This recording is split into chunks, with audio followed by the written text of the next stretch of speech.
My name is Kate Boyd, and I'm so excited to be here speaking with this group about emerging technology. A quick note on my background: I'm a big nerd. I've spent 20 years talking to lawyers about how they can use technology to do things differently.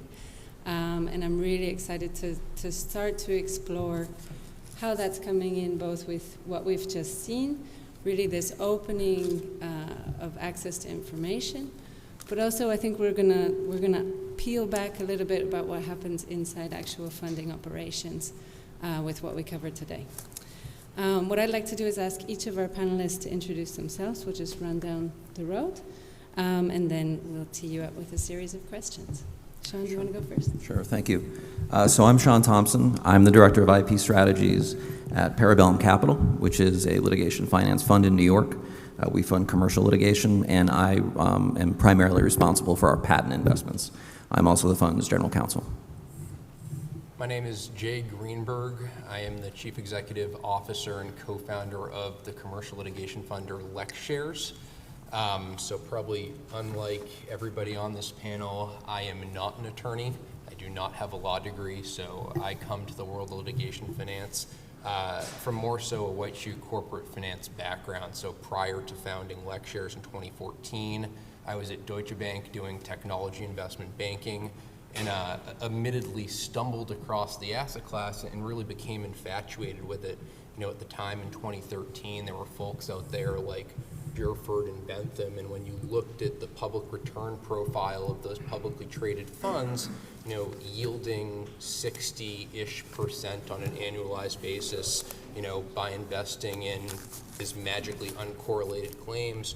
You know, my question at that point was, why weren't more people investing in litigation? And, you know, after a bunch of research, my thesis was that there was really an education gap. And that was an education gap on the behalf of investors. I thought I was a sophisticated investor. I didn't understand that a lawsuit was a capital asset that I could invest in. And also on the flip side, an education gap on behalf of plaintiffs and attorneys, the recipients of funding, in the sense of they may have heard of litigation finance in theory, but really had no streamlined way to obtain that type of funding.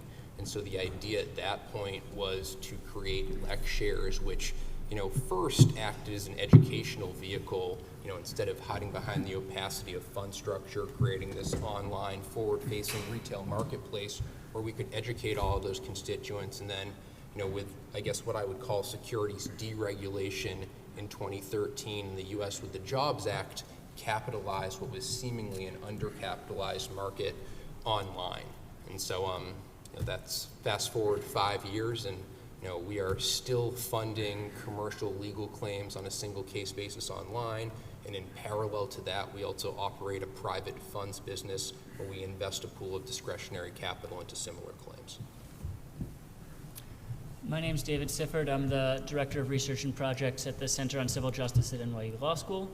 The center is a much more broadly speaking academic center on the subject of civil litigation. So we of course have been involved in third-party litigation funding because we had this conference and we worked on this website, but we're not industry insiders, I think, the way a lot of folks are. There's a real benefit to that in terms of the library we're working on because we can stay neutral, but it means that we're coming at a lot of these issues from a somewhat different direction. We have been involved in technology in a whole bunch of different areas, and Peter might be able to talk about that. Go ahead, you do it.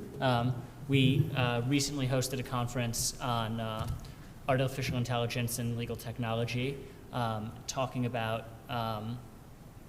figuring out what it can do, what it can't do, how it's actually being used, and how it might need to be either regulated or internally monitored to get the most out of it and also avoid some of the potential pitfalls. So we've been thinking about legal technology in this way for a while, though a lot of those thoughts haven't been specifically applied to third-party litigation funding. Well, okay, and my name is Peter Zimroth. I've already introduced myself. And just to add one other technology-related project is that we have been attempting to find a way to make more publicly available and this may relate very much to litigation financing, getting information much more publicly available about mass claims, not just class actions, but aggregate litigation. And it's been a long-term project. We've been working with a lot of people, including judges, and we've had, recently a major breakthrough in the the Northern District of California, where they put out a new advisory, which we can talk about, making information more available.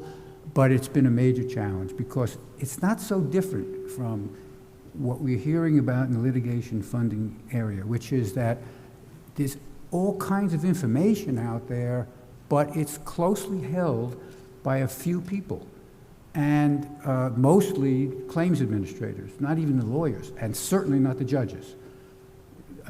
The judges, of course, have access in their individual cases, no question about that, but in terms of the broad scope of information that's out there, it's the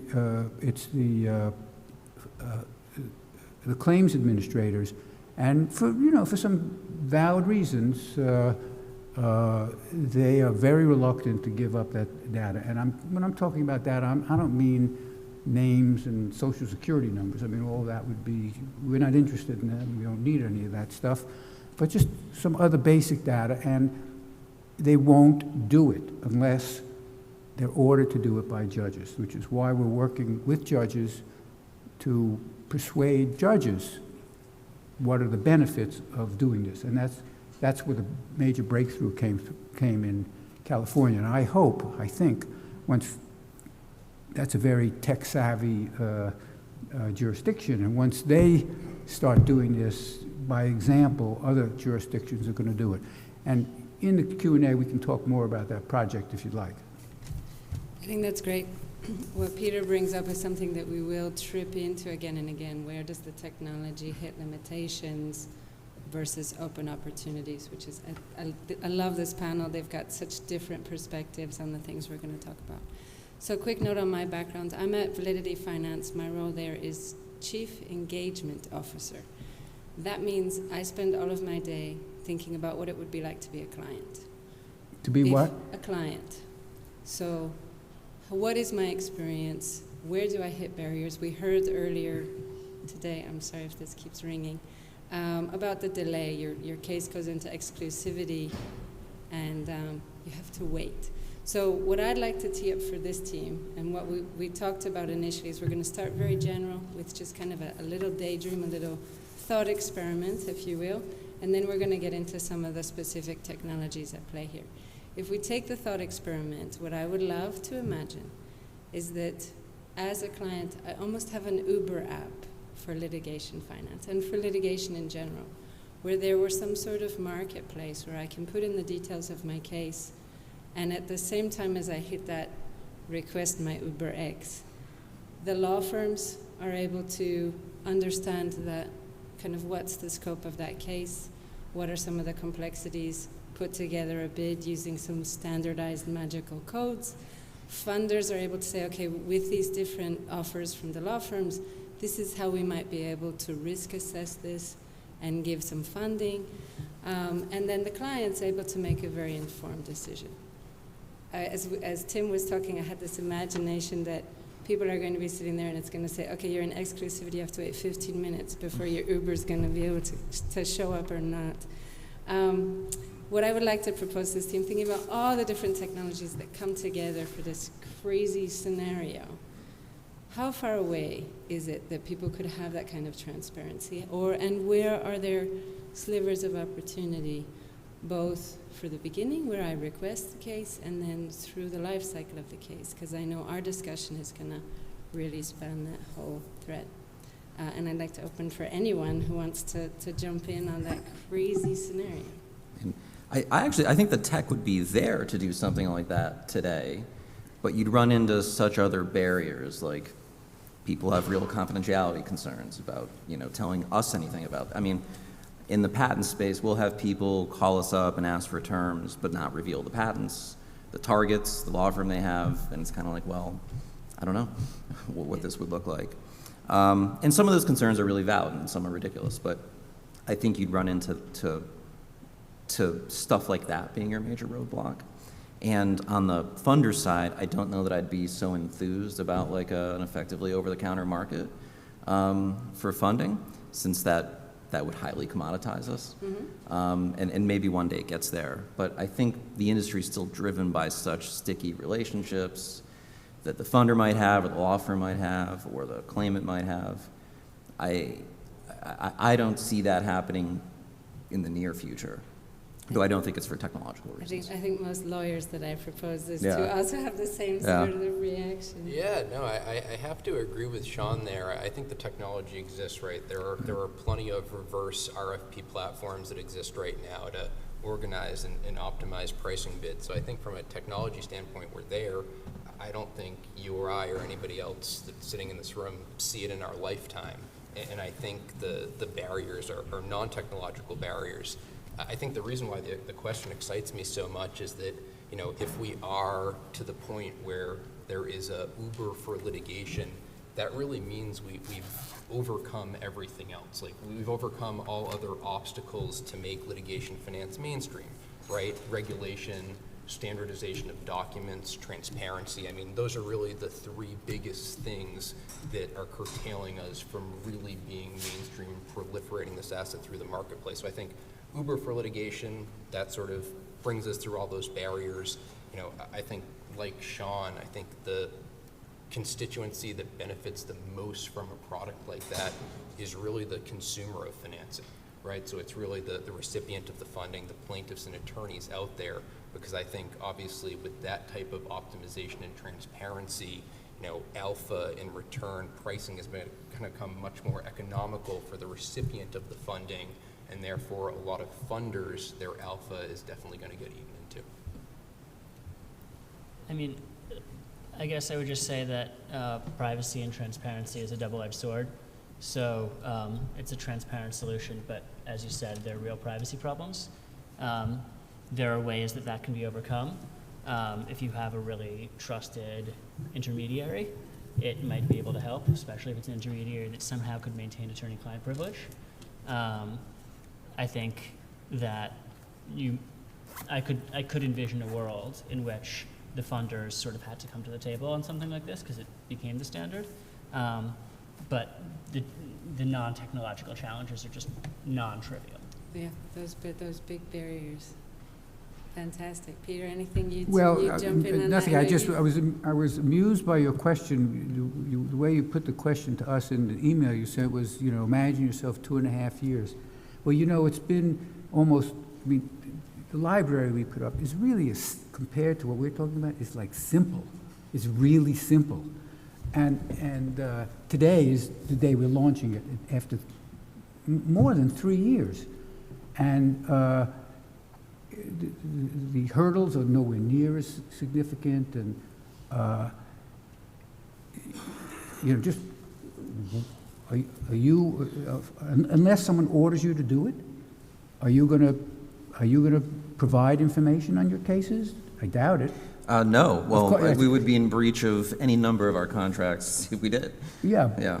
So, so then, if you don't have the information, it's like having an Uber app with no cars out on the street. Not only the information, it doesn't make sense for the parties that would have to participate to establish something like that. Funders, attorneys, right? I think, you know, those people that would need to participate in that ecosystem, they're probably not going to be so willing to. Well, it might, depending, I think as you point out, depending upon what the regulators ultimately say or do, or the judges, right? The regulators or the judges, because there may come a time where the industry as a whole, or certain segments of the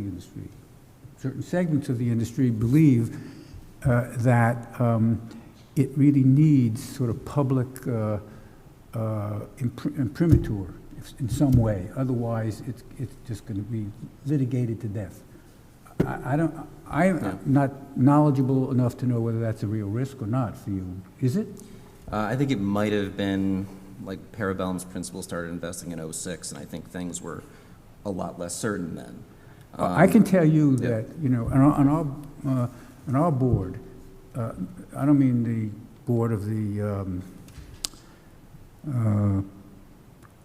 litigation funding library. I mean the board of the center.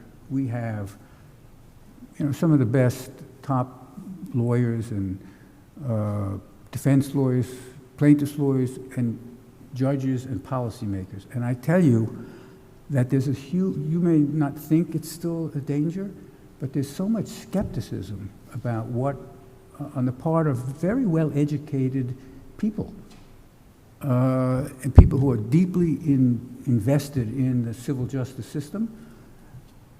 They, every time we raise, even when we wanted to have a conference on there was a huge, remember that, there was a huge, not huge, I mean, we did it, but, you know, why are we doing this, and this is, it's all a big secret, and, like, you know, that kind of thing. I'm curious, not to steal the question from you, Kate, but why do you think that skepticism exists? Because of the secrecy. Because of the secrecy. So you think transparency would just alleviate that skepticism? It would. If people could see what was going on, they would understand the true benefits of litigation finance. Or, I mean, you know, or the defects. Sure. But when the defects were exposed, you would have a bigger voice in the solution, and a bigger willingness to hear on the part of the people who are making decisions. So that's what I really do think that is it, and that's what I was hearing from all these people. We don't know anything about what's going on there. Even, yeah, that's what I'm hearing. So Do you not think, sorry, go ahead. Do you not think, though, that some of the skepticism from, say, the defense bar is driven by something other than a lack of transparency? I am not talking about the defense lawyer. bar. I am not talking about the defense bar. I'm talking, and actually, we have people on the defense bar, and some of those were the least skeptical, okay? Surprising to you, but that's the case. The most skeptical were the judges and the policymakers. And look, it was a small sample, right? I mean, we had like 25 thereabouts people on our board, but it's not just those. I mean, I talked to a lot of other judges about it as well, but even that is a very small sample. So I'm just telling you what I hear. But I would bet that you would hear that if you got into a candid conversation with those judges. So I'm going to jump in because I love that. So oftentimes when you start talking about technology, the technology itself to do the thing that you want it to do, you can make that button. But it's all of the other things that have to change, and all of the data that has to line up, all of the behavior that has to change, all the transparency and regulation that have to come into it. So I'm gonna let us dive in. I'm gonna pull. I think this question of transparency is gonna keep coming up, and I think it's so important.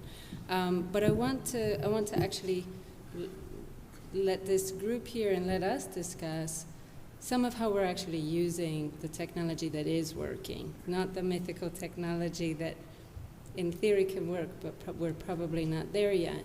We're having, and you guys for sure have been involved in this for years. Where have you seen technology really making leaps and bounds? And before I jump into that, I'm going to offer a little framework that they already know, but that might be helpful for you. What we laid out when we started talking about this amongst ourselves was the idea that we were going to speak really to technology in 4 buckets. How is it used for sourcing? How it's for opportunities that come in the door. There was discussion earlier about being inundated. Jay's got online presence where people are submitting cases. So speaking to how does that work? The diligence, the underwriting. How is technology coming in to help risk assess this asset? And then monitoring. How are we making sure as a case is going forward? And there's some crazy daydreams I know people are having about how we can use AI, dare I say it, to start to look at cases as they're going forward. And then finally, the transparency, the investor relations, even the questions, I think, regulatory about how can we share information in ways that still protect confidentiality, but help make sure that the industry as a whole has the same transparency as other industries that are above reproach. So, with those 4 buckets, and as this group discusses, we'll try and make sure we keep track of those. Where have you guys seen leaps and bounds in the adoption of technology? And I'll keep it very broad, and then we can get more specific.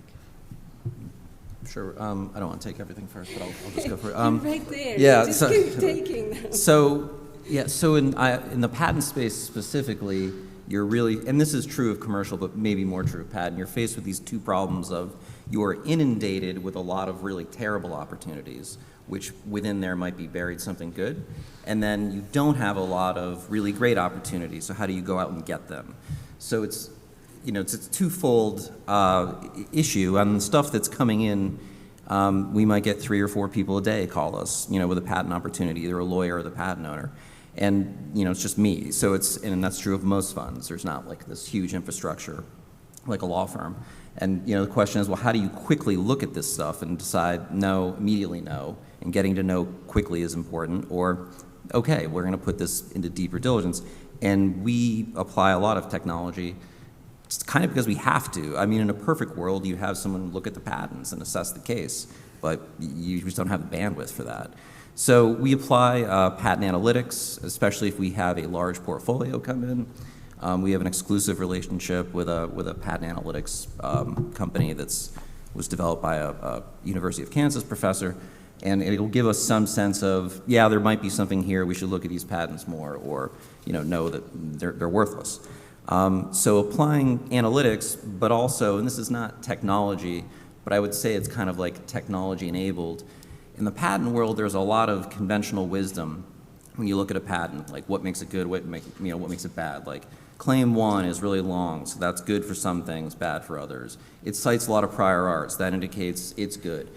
And it turns out that now that you've had enough development in the patent space and a lot of machine readable patent data has been available, you've been able to run more realistic statistical analysis of that stuff, like testing the conventional wisdom against like actual trial outcomes or outcomes before the patent board. And actually, yes, some of the conventional wisdom is actually indicative of something. Some of it was just wrong.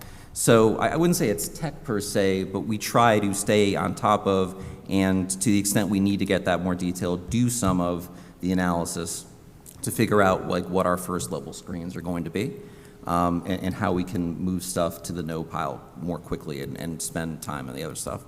And on the flip side, in terms of targeting, I mean, this is not like a particularly insightful point, but we use digital advertising to very specifically target, for example, university professors, that might have patents. So we will, using LinkedIn and all the other sort of crazily detailed targeting you can do now, specifically direct our ads to people that we think might have patents that are interesting, and more elaborately do stuff in that space. So for us, that's how we generally use it.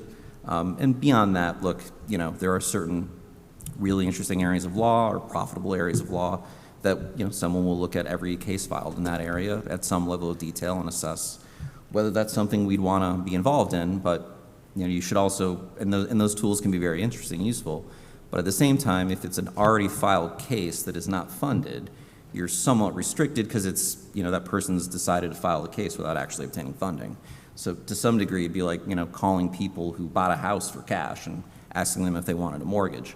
And that would have some success at some level, but it's not this panacea of like, well, now it's filed, now we'll get in and finance it.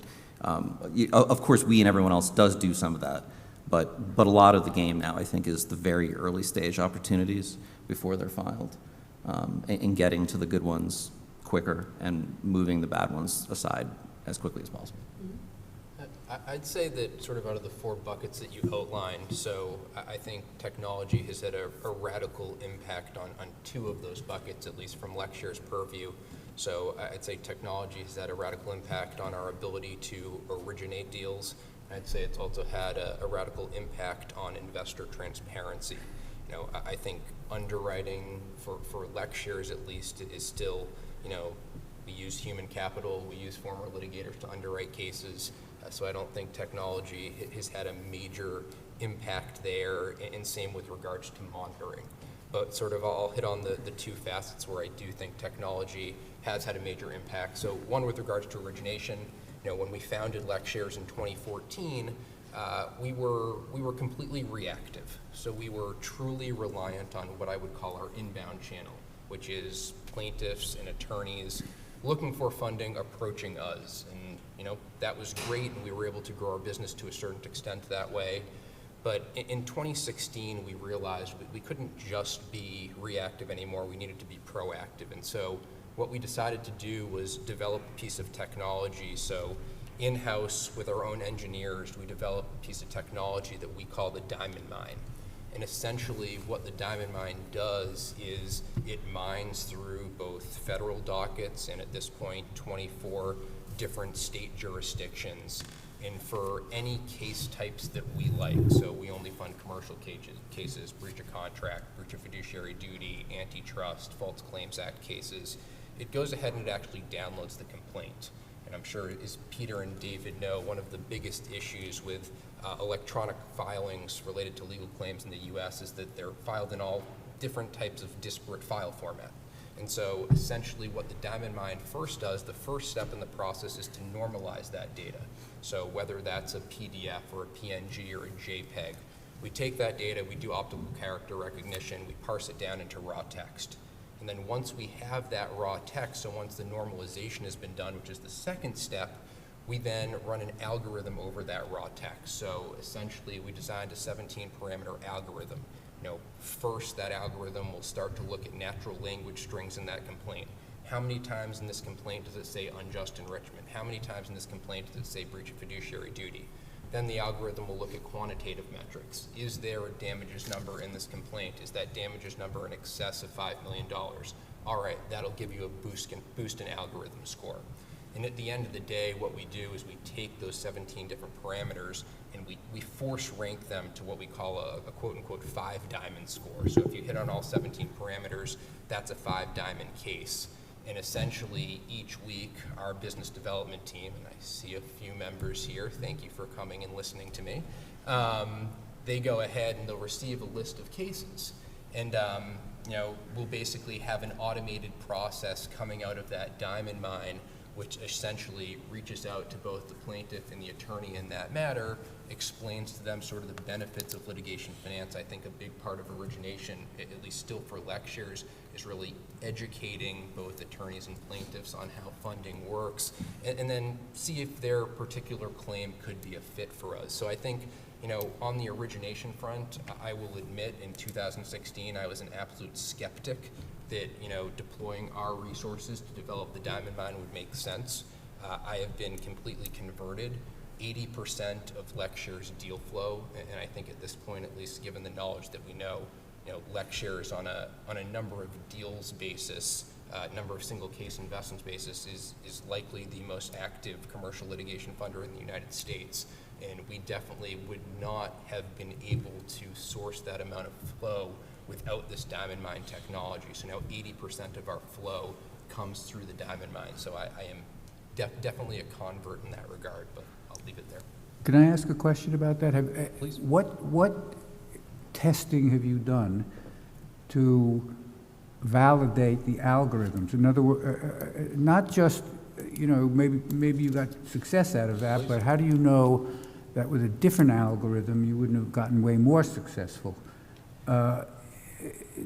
Well, that's my question. No, it's a great question, Peter, and I think the clear distinction needs to be drawn that for us, the Diamond Mine technology is purely origination technology. It has nothing to do with actually underwriting the case. So for us, it's strictly just to source that opportunity. And then once we've sourced that opportunity, we've qualified that opportunity, at that point in sort of our investment funnel, we would take that opportunity from business development and would pass that opportunity along to our underwriting team. So, But I still have the same litigators who then question. would I assess still the have the same merits. question, because after you do the funnel and then you start putting the human mind to it, Sure. you're spending a lot of your own resources analyzing those cases or those situations that come up. And my question to you is, how do you know that that's the best use of your time? Meaning, maybe with a different algorithm, you would have found better opportunities. Definitely. So- No, that question makes complete sense. And so that's really where machine learning comes into play. So essentially, each time we receive a case through the Diamond Mine, that case gets passed along to our underwriting team. The underwriting team says, wait, why are you wasting our time and resources here? This was a poor choice for the algorithm to pick and for the business development team to go ahead and qualify. That basically goes into a machine learning algorithm is a negative parameter. Each time that the Diamond Mine produces an opportunity that's good and we pass that to our underwriting team and it's verified by a human that yes, this is a good opportunity, that positive feedback is also passed back into the algorithm, which over time makes it smarter, essentially. But, typically machine learning requires like millions of data points.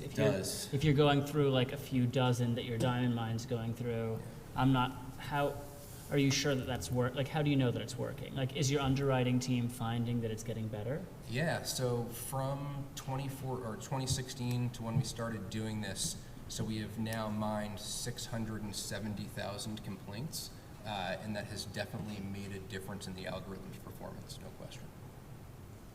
So one of my naive questions, which now I know they probably received my email and giggled, was, is technology giving you a competitive advantage? And I think we've heard definitely from both Shawn and Jay that it is, both with how he's got the patent assessment for portfolios and obviously the Diamond Mine, which is such a great phrase.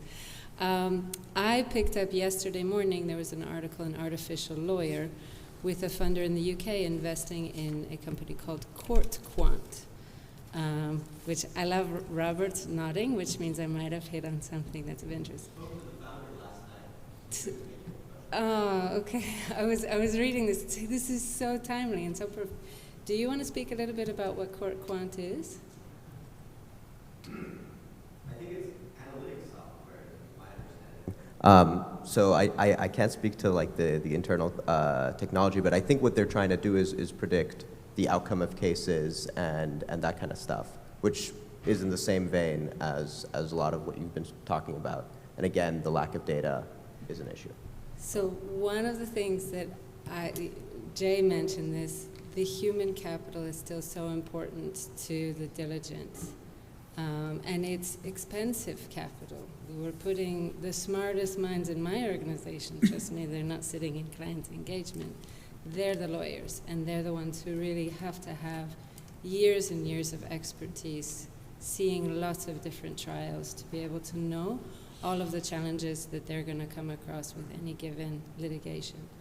So what I'm interested is, as you're doing that diligence and as you hear about things like Quant, how far out is it before we're going to be able to predict the outcomes of litigation, and are there specific practices that are going to possibly be leaders in this? So I would say, look, I've used Quant, and it's ridiculous. It's one of the least impressive systems I've seen.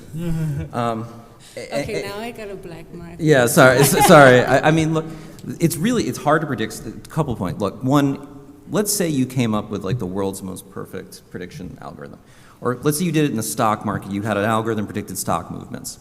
That'd be awesome. You could easily make those investments, and your money you could make would be like infinite until it was priced into the market. If you had a similarly impressive litigation prediction tool, it still wouldn't get you there, because you cannot just open E-Trade and invest in a litigation. You still have to originate the investment. So let's say you had, I know this patent case IBM has is going to be $1 billion case, and it's great, and I'd like to get invested in it. Well, you'd call up IBM and say, would you like some money in exchange for, a portion of the proceeds? And they'd say, no, we're IBM, we don't need your money. And you'd call up the lawyers and you'd say, like, great case, I'd like to give you some money against it. And they'd be like, no thanks, because I know it's a great case, so I'd like to keep my 40 points in it. So it is hugely important on the human side as to how you originate, even if you have the best tools possible. So while I think externally in particular there might be this view that like, if we could only get AI to the point of making, case predictions, the industry would be good to go. But you'd still face as much, if not more, pressure on the origination side to actually originate the investment, which I think is going to be a effectively permanent barrier to tech in this area because they're just hard investments to originate, even if you have those relationships. Yeah, no, I think that's spot on. I think from an AI perspective, we are extremely, extremely far away from being able to predict the outcome of cases. And I think Shawn hits on an interesting point. Even if we were able to predict the outcomes of cases, even if we're able to predict the outcomes of cases and we're able to make investments in those cases, there are still a number of external factors that AI technology, which is simply looking, is this case meritorious? Do we believe this case is going to win? At what quantum are we going to win? You still have to structure that deal. You still have counterparty risk, right? Do I actually trust that I am going to be repaid by this counterparty? Defendant ability to pay, right? That's great. Even if this case is meritorious and I win and I'm never able to collect, well, those aren't the type of investments that we're typically looking to make. So that's spot on. I mean, I will only add that there are definitely several companies looking into trying to predict outcomes of cases, and they all make pretty aggressive claims, and I haven't seen the data either to back up or to refute those claims, so I can't really speak to it one way or the other. I will say, just in terms of natural language processing more broadly, we're pretty far away, right? You can't talk to your computer and tell it what to do for you in natural language. You need to use your mouse and give it precise instructions. So I think it's a ways. Robert, I'm going to call you out and see. I know you've spent some time thinking about this yourself. Is there anything you would weigh in on this one? I'm embarrassing him. Have you guys embarrassed him for 2 straight days? No, I haven't been embarrassed yet, but you're doing a good job. There's that matrix, determinate, indeterminate, optimist, pessimist. So I think I'm an indeterminate optimist when it comes to these things. And especially if you mill about MIT, where that kind of positive energy when it comes to AI and machine learning is palpable, I think there's enormous and tremendous opportunity. It's, I think, a data issue. Unless, we can talk to our computers, right? Siri does that all the time. I've essentially stopped writing emails because I just talk into it and then proofread. But Siri doesn't understand the content of what you're saying. That's Siri true. can put letters to what you're saying, but you can't actually engage with Siri substantively. But then the question is, that's true, but then the question is law a flowchart or not? And if it's just a flowchart, I don't think it's just a flowchart, but if it's just a flowchart, then this is easy. It's just about where are the yeses and nos. But maybe reducing law to a flowchart can get us 70% of the way there. And then the question is, you were saying, if we had a perfect model, then we get infinitely rich in the stock market. I wonder if you have a 70% model, you also get pretty rich, right? If these, I can just get rid of the bottom 30% of cases, the ones I don't want to touch, which is what you're doing with the diamond line, right? And then automating the interaction with essentially an automated sales force for origination would be interesting. And I think we could do that because the emails are, at least the initial contact is pretty simple, and you're explaining what litigation finance is. And then on the back end, you can think of securitizing this and letting people buy. You could do an ICO for litigation finance. I'm surprised no one's done that. But you could have people kind of crowdsourcing into litigation, and then you have an end-to-end platform that's very much technology-based. So it seems feasible, but I'd love to get the reaction from the panels. I'll say only that it's not that if we're talking, 50 years out, I'm so far beyond ability to predict. So all these dreams may come true.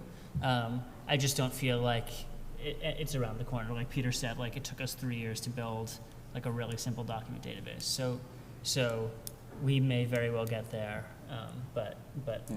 I don't feel like it's close enough to that we should be altering our behavior yet. I mean, just the fact that you need to pay to download the docs from Pacer is a Huge huge barrier.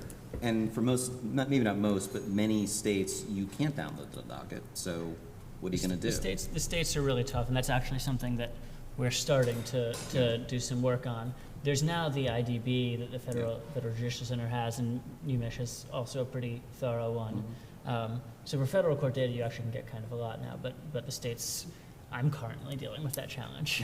I mean, I think one of the like real leaders in legal analytics, Lex Machina, basically they took a bunch of private equity money and downloaded Pacer and then started tagging it, and it's super useful. It really is. But that's pretty much just patent, right? No, that's all they've commercial. expanded. Has it expanded? It started as patent though, yeah. But it's a tall order, and it's not something like some MIT students are going to do in a dorm room, because you need to also have a few $1 million to get all the relevant data. Expensive data set. Yeah, and even once you got it, the stuff that's sealed under a protective order is not on the docket. Like in patent cases, that's actually most relevant documents. And I mean, while we're on the subject of that, privacy issues, right? So I was just at a conference where one of the folks involved in the integrated database of the Federal In the Judicial what? Center, I was just at a conference where one of the folks involved in the integrated database the Federal Judicial Center maintains, and there's a lot of talk about, for example, they don't have the judges' names on it. University of Michigan also doesn't have the judges' name on it. Yeah. You can get the judges' names from the dockets, but those cost money. So, and that's not even the major privacy issues. When you're talking about patents, all sorts of personally identifying information might be in the attachments to the various things. When you're talking about aggregate litigation, the proofs of your claim can have all sorts of medical records in them. So, It almost, I mean, it harkens back to your question. I think it gets to, at least from a funder's perspective, buy versus build, right? If we're all using the same technology to originate these claims and to underwrite these claims, the question of, is the technology actually valuable? I think that's only to a certain extent. So I think the technology, at least for a funder, would need to be proprietary to really create that, barrier to entry mode if technology is going to be your differentiator. Fascinating. Well, I'm going to do a plug. I apologize. She's just stood up to go grab herself a water, but Dana and Isabel are going to be talking about arbitration and some of the data that they have access to. So stick around for the next panel, because they're going to come back to this kind of how can you predict. One area where I'm curious, and I want to make sure we get to investor transparency, because I know that's something that Jay mentioned quietly as one of his points. But before we get there, I want to talk a little bit about monitoring. I had a drink the other night with a fellow who was talking about were funders who had invested in a case, then monitoring the dockets so that as soon as a filing was made, they would then take that filing and put it through something like EVA and say, how good is this to standard? Was it cited to the level of quality that I would expect from this firm? And if it wasn't, am I going to pick up the phone and now have a conversation with counsel to say, look, we're investing in this case and I have questions about the quality of what you're doing? It sped off all kinds of crazy little hamsters in my brain about what is the potential when a case is already financed, that you're monitoring it and using technology to give you both those thumbs up, those gold stars, that this case is going really well and we're happy, or there's something that's happened, we haven't actually heard about it, but technology has alerted us, and now we're kind of on alert, whether or not we can do anything about that. So I was curious, because I'm still fairly new to this industry, to what extent are these discussions happening? Do you have any stories of things like this being opportunities? Is it still really myths like AI predicting whether the case is going to win? Yeah, I mean, I sort of would put monitoring into the bucket of where technology has not had a radical impact on our industry, at least from lecturers' perspective. We certainly, like the person you were speaking with, monitor all the dockets for the cases in which we're invested. You know, we receive monthly updates from the attorney of record on cases in which we're invested. Anytime there's a material update, you know, I think with regards to the sort of the quality of the work being done or the quality of those filings, I think that's really, we're mitigating that risk up front when we're making that investment, right? We only want to work with, you know, highly reputable counsel that's extremely trustworthy, that we truly believe in. So I think that's sort of where we try to mitigate that risk. So yes, there's certainly ongoing monitoring of all our investments, but I think from a technology perspective, that has not changed much over time for us. Yeah, no, I mean, we get daily automated updates for what's going on, you know, just the dockets of the cases. And if there's some major filing, I will manually look at it. It would be cool to have something that could be like, actually, this was a terrible brief. It'd be amazing. Yeah, yeah. But on the other hand, I don't know how productive, like most lawyers don't want to hear that they're terrible, so. That's not a relationship. Yeah, it's not a Right? plus. We get back to that game theory of repeat players. Yeah, They're not gonna like that. I think it's like to the extent there is a problem you solve, it's kind of been solved. Like Lex Machina, you can get a daily integrated update of everything that's going on in your cases. Yeah. Fantastic. Yeah. We're gonna move on. I want to hear about investor transparency. I keep worrying I'm going to get this wrong.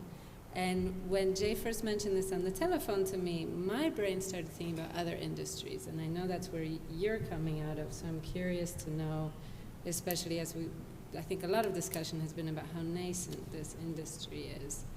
Where is transparency for investors coming in? Where is technology helping lead this? What are your thoughts on this? Yeah, absolutely. So, you know, I think, and somebody mentioned this on a prior panel, you know, we do operate in an opaque industry, and I think that's because of a lot of privacy and confidentiality concerns that are real concerns.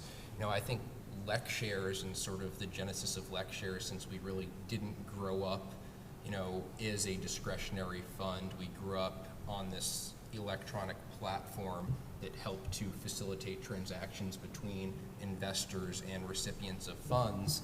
You know, from a transparency perspective, technology has had a major impact. So if you're an investor on our platform, you can go to lectures.com, register. You can actually see the specific case in which you are going to be investing, right? So you're seeing plaintiff v. defendant, who's the judge, what's the jurisdiction, you know, what's the actual background about the case, what type of arrangement is counsel on, are they on a contingency, are they on a hybrid, are they being paid by the hour, and then you're actually able to review the court docket for that particular matter directly through the site. And then once you've actually gone ahead and made that investment, you know, LecShares essentially keeps you updated on your investment as material litigation events occur. We're continually updating a litigation timeline for your investment. And if you're an investor in that case, you see, okay, in case XYZ, the motion to dismiss was adjudicated today. And so technology, at least from a transparency perspective for our investors, I think has made a large difference. I was panicked, that was mine. I was panicked I said something wrong. It's a good humor, man. I've lost my train of thought. Thank you. Thank you, Jay. Any we are like we are a discretionary private equity fund, and our investors are large institutions, so they're not really. I'm curious as to what's going on in this case, this timeline. We're sort of at the probably as far away from Jay's setup as you can get, and like our investors just don't want that level of transparency. Okay, I'm going to ask one last very broad question. We're going to go broad again. If we were to look out 2 to 3 years, obviously we're not going to be at the Uber stage. Where do you see, so I'd love everybody, if they can give 2 thoughts. One, where do you see the biggest opportunity coming next? And where do you see the trough of disillusionment, meaning people have had a lot of hype, but it's just not delivering. Do you have a feel for that? I'd have to say the case underwriting AI to underwrite cases and tell you if that's a good or bad investment opportunity, that's pure hype. I think 3 years out, we will not be much further along than we are today. I think on the origination side, as Peter pointed out, I still think we have a long way to go in sort of, developing our own algorithm to be better at originating these claims. Yeah, I agree. I don't think we're getting there on case prediction simply because the data isn't that available. And even if you had perfect availability on Pacer, you'd still have such issues with sealing that you're not going to be able to see the key stuff and have a realistic prediction. I think sort of all those companies are just likely to not make it. I think there's probably more opportunity on like just more banal stuff like DocuSign versus paper signatures. This is like on some sense a very meaningless thing, but on the other hand, like that's a real time difference. And I think more not automated, but contracts that become more cut and paste from a template that might have some AI-based adjustments, on deal terms, is probably you could see that in a couple of years. Contract generation. Yeah. Fantastic.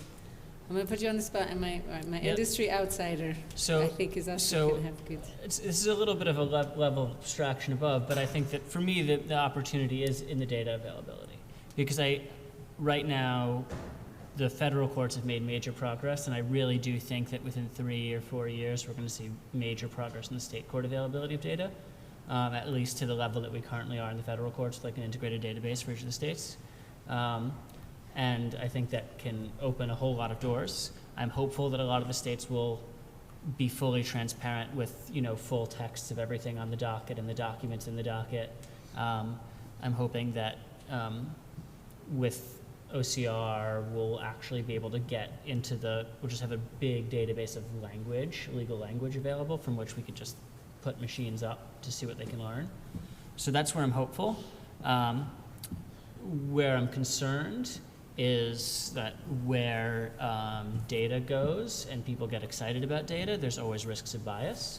And I'm worried that we can perpetuate a lot of problematic biases that our system already has. It's probably unsurprising that, like in criminal cases, which may not be directly applicable here, black defendants don't always do so well. And if you look at what language they're using and that gets fed into the system, it might look like,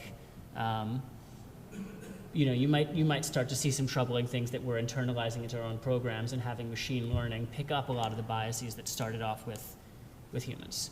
So I think that when... Not just pick up, but actually reinforce. And reinforce, yeah. Exactly. And I think this is already going to be somewhat of a concern with the diamond mine type of a situation where you might see, some folks only have access to certain types of counsel. The language in those cases might be of a certain type that looks like low quality, and it might not actually represent the case, but it might just represent the person's financial means or the communities they come from. And we talk about access to justice. We just had a panel on it, but if we start relying more heavily on these diamond mines, we may, in fact, be cutting off access to justice. So, I want to do a book plug. If anybody hasn't read the book Hello World, it speaks to how some of the data that's on record gets baked into AI, and then we count on that AI to make decisions for us, and this can actually have dire consequences. I'll give just a little bit. The book starts with somebody following his car navigation off a cliff because it tells him that the fastest way to get from here to there is to make a sharp right. He does it and straight down. He survives. So, but it's a great book, and it actually has entire chapters on the legal system and how AI might be coming in ways that we're not ready for. So I love this panel has gone from DocuSign, which is actually one of my favorite, like super tactical, why are we wasting time with PDF scanners and signatures being sent places, from DocuSign to the diamond mine and the future of what might be possible. I think this has been super exciting. I'd like to open for questions.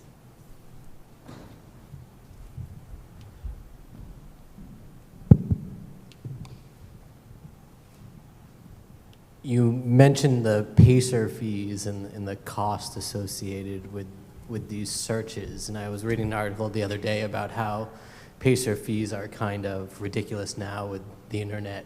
And if you see those going away, how would it affect your technology? And then what do you think it would have an impact on just databases and seeking cases in general?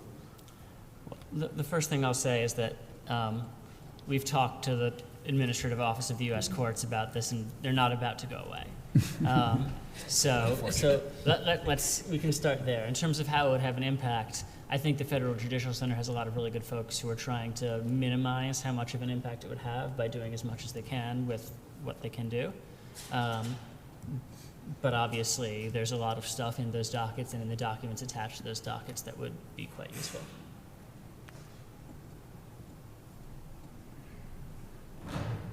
My question is actually for Kate. So Validity is a newer funder. You seem to have a very product and customer-centric view of your firm and your customers sort of culturally, which I think is rarer for litigation funders. And I'd like you to sort of talk through Validity's perspective on operations and technology and what sort of tools and strategies you're using to grow your business. Sure.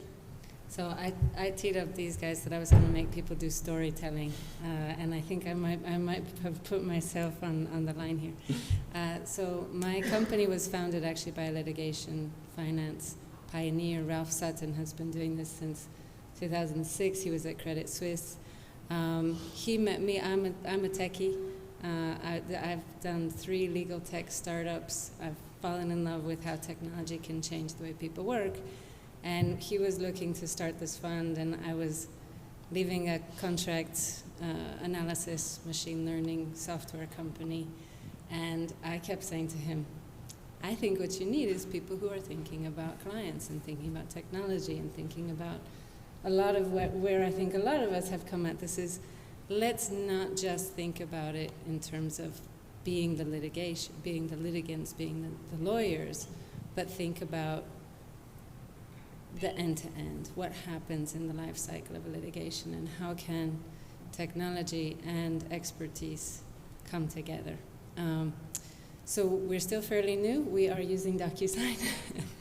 And we're trying to figure out where the latest technology is. I love Lex Machina, because even for a ding-dong like me, I can open it and get a real good sense of what's the track record of that lawyer, what's the track record of that jurisdiction. I know there are holes.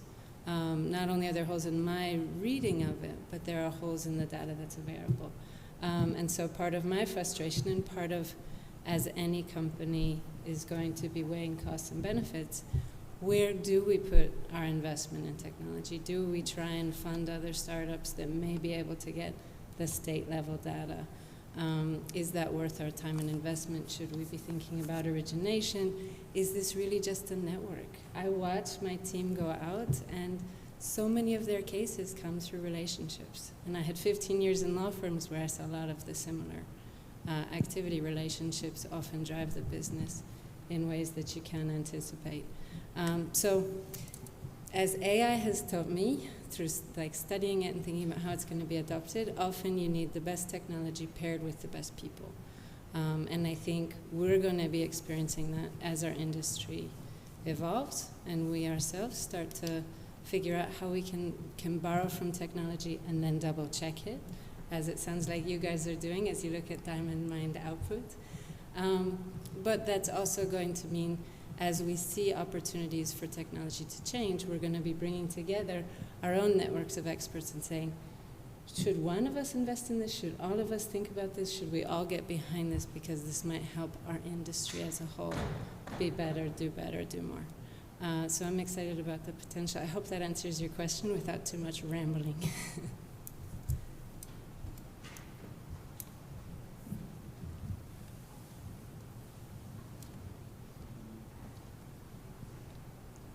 So you mentioned the paradox that if you have a very good case, the lawyers want to keep it for themselves. And of course, if you have a bad case, it's not worth funding, especially with the ROIs that your investors are looking for. So keeping that in mind, how do you see how do you deal with this? And does it mean that with more and more technology, especially if we do get to better prediction before, so in this diamond mine, if the diamond mine comes into the hands of the lawyer firms, perhaps you'll be, kicked out of the market? Do you see that happen? Yeah, I think a lot of the times why there's still room for funding is a lot of times due to institutional constraints, right? So you have a lot of large law firms, AmLaw 200 firms that they don't take cases on contingency. They want to receive current income. They want to get paid by the hour. A lot of those firms will not advance costs, so there's room for a litigation funder to advance costs. So I think a lot of the times when a funder is able to engage in a deal that's a fantastic deal, and firm would love to take that on contingency, but they're institutionally constrained against doing so. I think it sort of just stems from the fact that good attorneys are a lot of the time risk averse by nature, and they should be risk averse.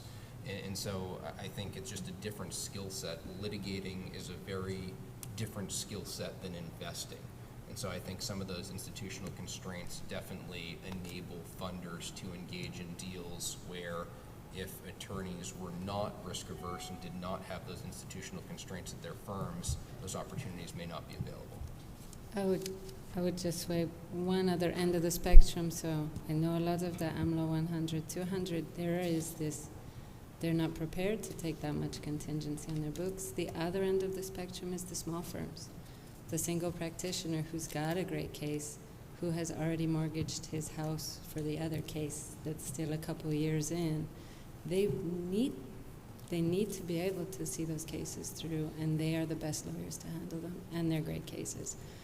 Those might hit the diamond mine and give that lawyer an opportunity not to be terribly stressed out that his wife's going to leave him when he loses the house again. So this is real. We talk a lot about adverse selection. I think that's just a natural part of this industry. But I also think the opportunity to help real lawyers with great cases who really can't financially afford it because of their profits per partner at one end of the spectrum, or their house on the other end of the spectrum, I think is real. I think like many of the very, like a Burford, for example, which you can look at what cases they're financing in an anonymized way in their public filings, it doesn't really do much in the way of single case financing anymore. They've moved on to large portfolio structures where they might have a deal with a firm, where they see every contingency case the firm takes, and they get to opt to fund or not. So I think people are structurally dealing with the adverse selection problem using basically portfolio structures or just large law firm finance structures that are not, this is a good case, I'm going to invest in this specific case. So to this point, we've kind of talked about matter origination from the point of the complaint being filed going forward.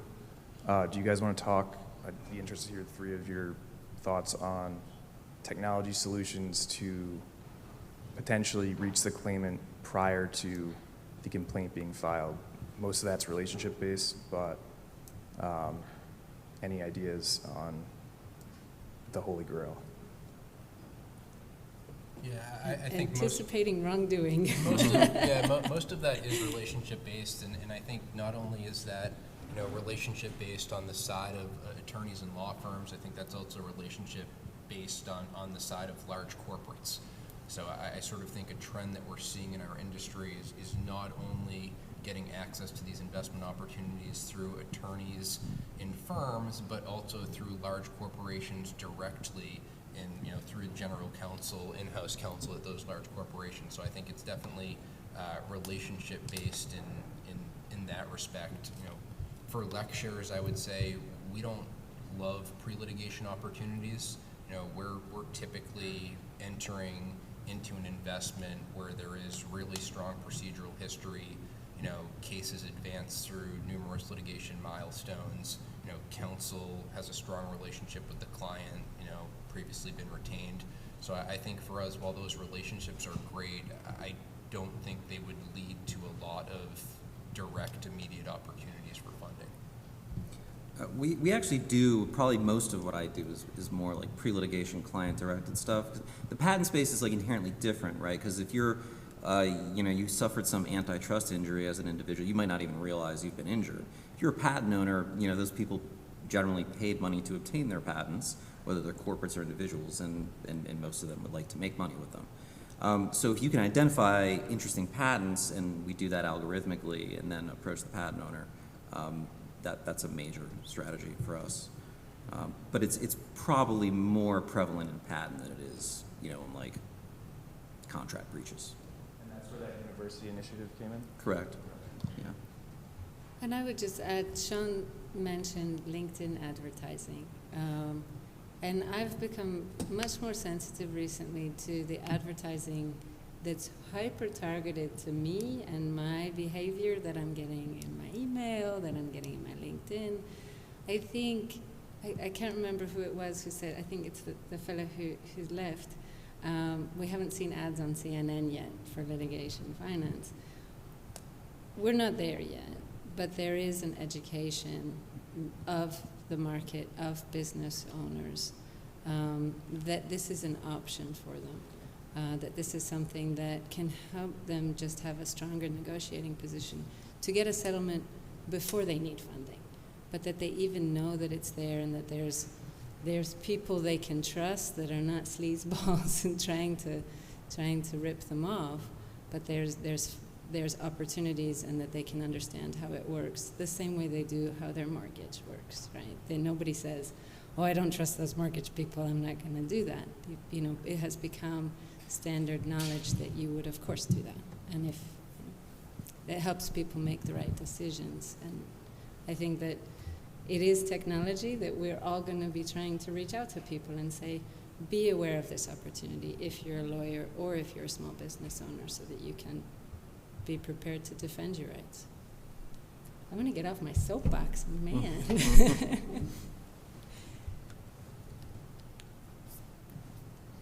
All right, well, thank you, everyone. Thank you, Robert. Thank you, Harvard, for hosting us. Thank you to this wonderful panel for all the time and effort they put into this.